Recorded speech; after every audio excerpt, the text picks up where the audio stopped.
All right, you guys, I'm so pumped to be on today with my very best friend. She is actually my oldest friend. We met in the fourth grade. We will not say how long ago that was, but Allison and I grew up in Florida together. We went to rival colleges and we studied two totally separate things. So I want to talk a little bit about mindset today and how that impacts nutrition, or how nutrition impacts our mindset.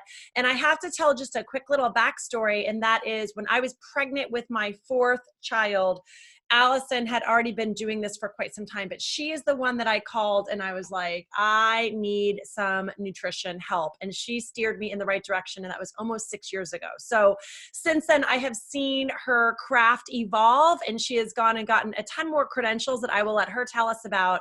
And I just am so excited for her to share some of her wisdom today. So what's up, girl? Hey, I'm All so right. excited to be here with you today. Yeah, absolutely. And you guys, this is pre-recorded because neither one of us are available this week that you guys are watching it.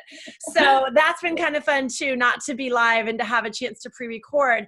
But I'm going to let you, Allison, talk to everyone about how you got started as a registered dietitian and culinary medicine specialist, so that everyone understands, first of all, what that means, and how long you've been doing it and why you decided to go after those credentials.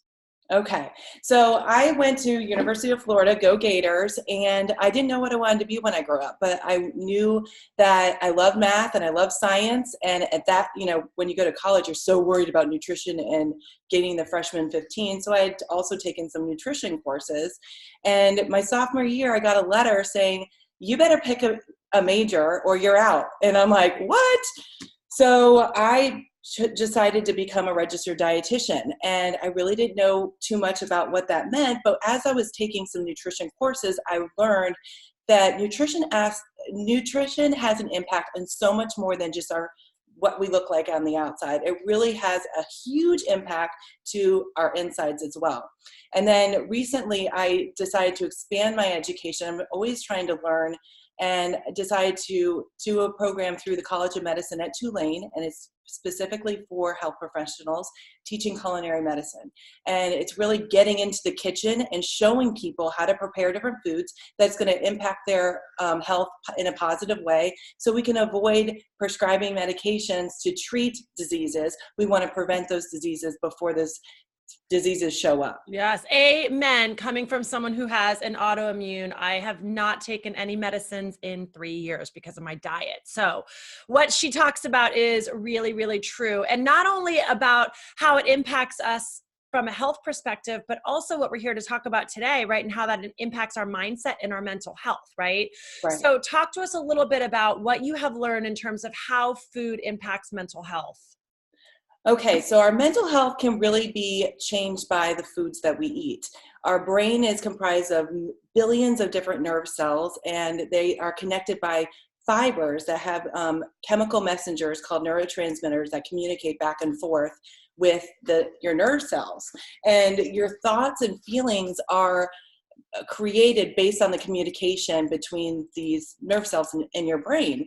And when you get in front of a crowd and you're going to give a public speech and you get that nervous feeling in your stomach, that's your brain and your stomach speaking to each other. And say you got a really bad news and you lose your appetite and you just can't eat. Again, that's your brain and your stomach talking to each other in your GI tract.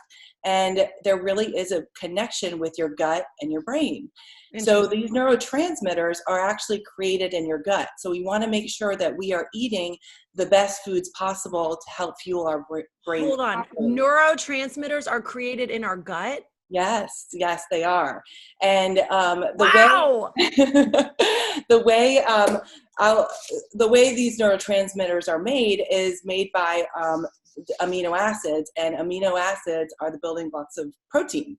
So when we're eating protein, it's breaking down into different amino acids, and that's what is helping make these neurotransmitters.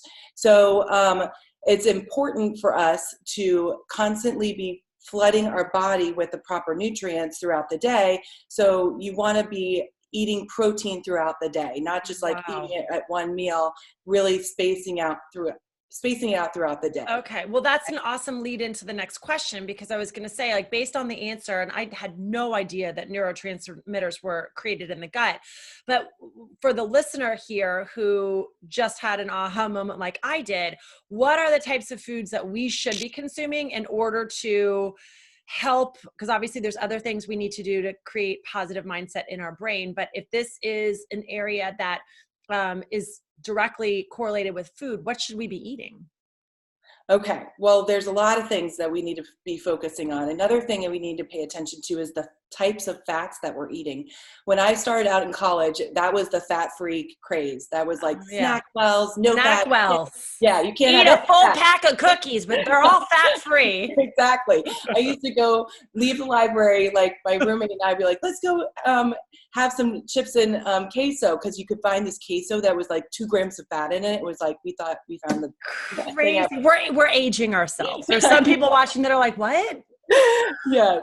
So the fat that we eat, we want to try and, we want to incorporate healthy fats in our diet, but we want to avoid some of the bad fats. The bad fats that are considered damaged fat is the corn, soy, canola, and cottonseed fats. And those fats are what is found in most of the processed foods that we eat. Those convenience foods, the snack chips, the crackers and cakes and cookies, that's what those fats are in those fats are in those products. So what we want to do is try and incorporate some of the healthy fats.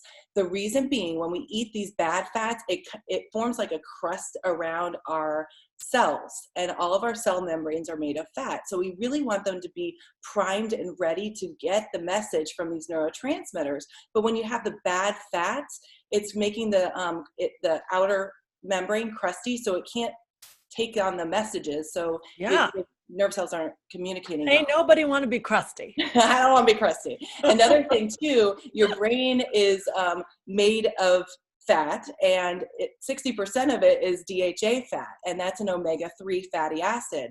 And that's why we recommend to pregnant women and children to incorporate DHA in their diet, and often they take DHA supplements. Breast milk is made of DHA.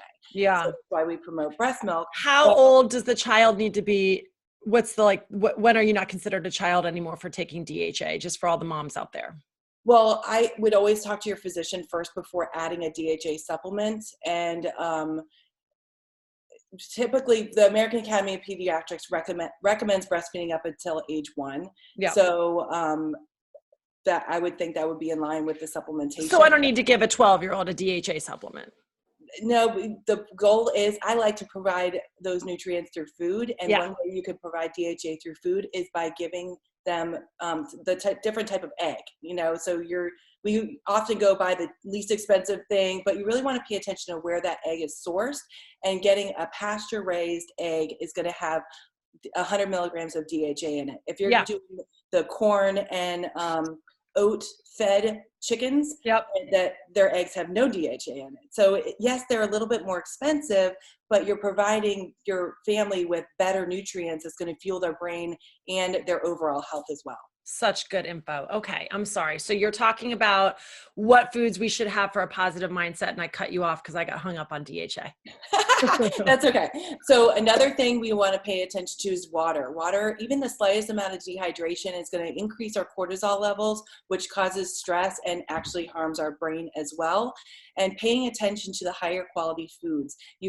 It's better to choose the grass-fed, high-quality protein meats than getting the cheapest cut out there. So I need to have my husband watch this. So when I come home with grass-fed beef and he's like, "You're picking the most expensive cuts," I'm like, "Just Allison says I should." Yes, have him watch this.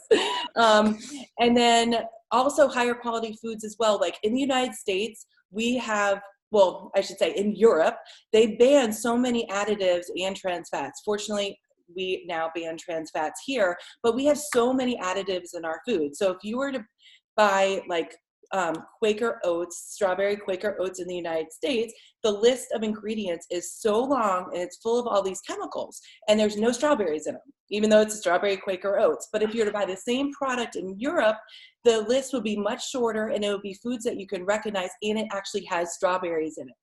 And so that's something to pay attention to. When these companies are shipping their products over to Europe, they have to reformulate it and take out all those chemicals before they could sell it over there. So that is super frustrating, but something to pay attention to is look at those ingredient lists as well. Yeah. And then let's talk about carbohydrates. Another thing that blocks cell reception is sugar and processed carbs. When your blood sugars are high, it's actually causing some brain damage and killing some cells in your brain. Now, the brain does rely on glucose and sugar to function, but when you oversaturate it with too much, it's not doing it any better. It's actually harming it. So you really want to pay attention to eating more of the natural sugars and cutting out those processed sugars into your diet. Yes. And that's important for your children as well. And I'm guilty of that too. Of course, they want the cookies and all the sweet treats, but you know, it does correlate with some problems with their moods and things like that. Another thing is MSG. MSG is an additive that's actually considered a neurotoxin, and you're going to find it in a lot of processed foods. And some people are very sensitive to it, where they get migraines, but some have emotional outbursts. And when you're looking at your kid and he's like freaking out, you're like, look, well, he didn't have sugar, but yeah, he had a box of, you know, processed crackers or chips and things like that don't have a lot of sugar in it, but maybe it has MSG in it, and that's what's causing the emotional outburst as well. Wow. Okay. Whew. If we park here for too long, it gets overwhelming, right? So let's talk about the woman who's watching this right now. And I've heard this as we rehearsed a little bit and talked about it, but if she knows that she needs to make improvements, and I think we're all guilty. I don't want anyone to think like the two of us, because of what we do in nature, are perfect. We definitely have places to improve. So if there's a woman right now who's watching this and she knows that she needs to make an improvement, what are 3 immediate things that she can do that are not breaking the bank either, right? Okay, so what you could do is start eating protein throughout the day. Have a little breakfast, lunch, and dinner, and with your snacks, okay? And elevate your eggs. You know, that's a great source of protein. It's 70 calories per egg, and then you're getting 100 milligrams of DHA.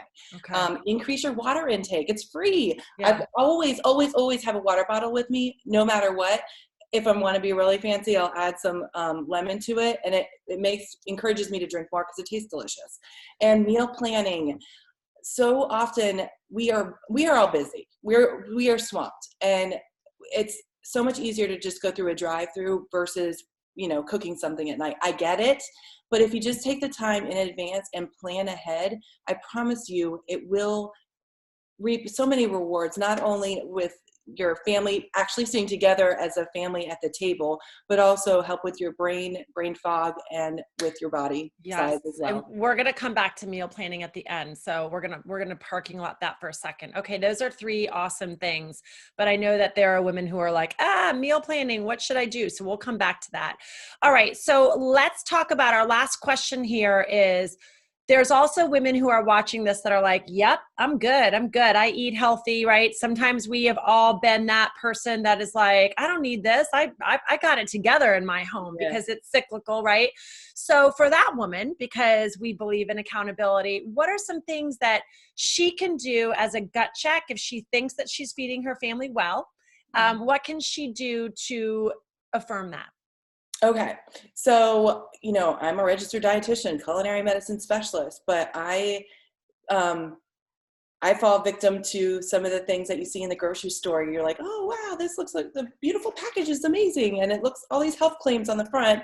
And I sometimes neglect to look at the back of the label. So I went in my pantry. I encourage you all to go in your own pantry and just pull some of the things out and look at them and look at the ingredient list. And I noticed this I bought on BOGO. I'm like, this would be a great snack to have at work. And it's made with canola oil, which is a damaged fat that is potentially not that beneficial for my brain health. So just checking ingredient lists is very important. Also, I fell victim to dinner for 4 $20 and it's all like in a bin for you. You just grab everything and you can make dinner really fast and easy.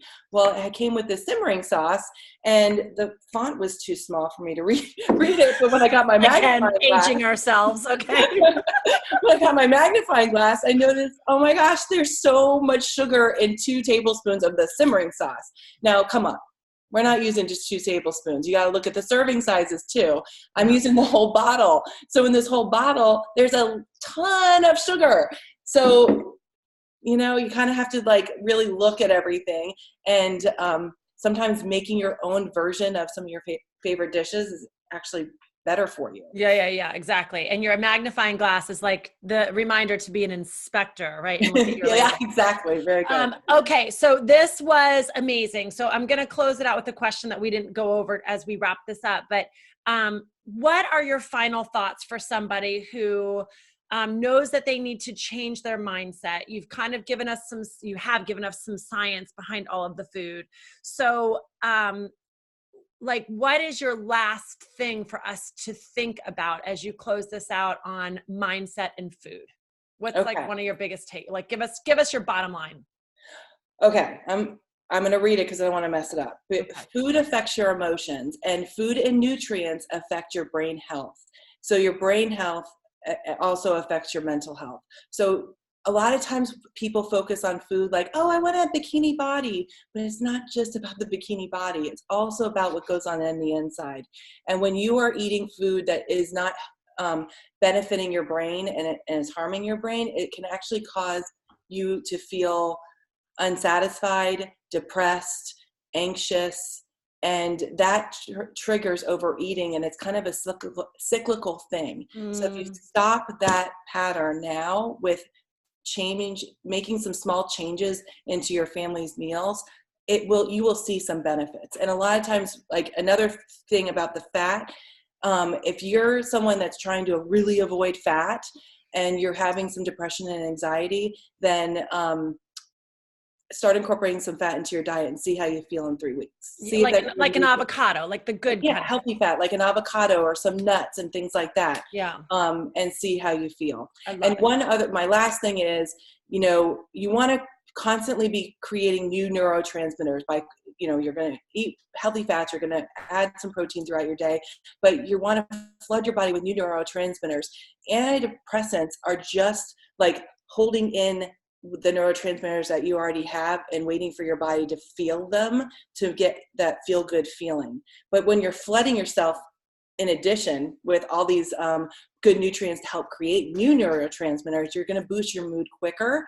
And I'm not saying that I'm not against antidepressants. There's a place for it and a time for all of them. I've been on antidepressants as well.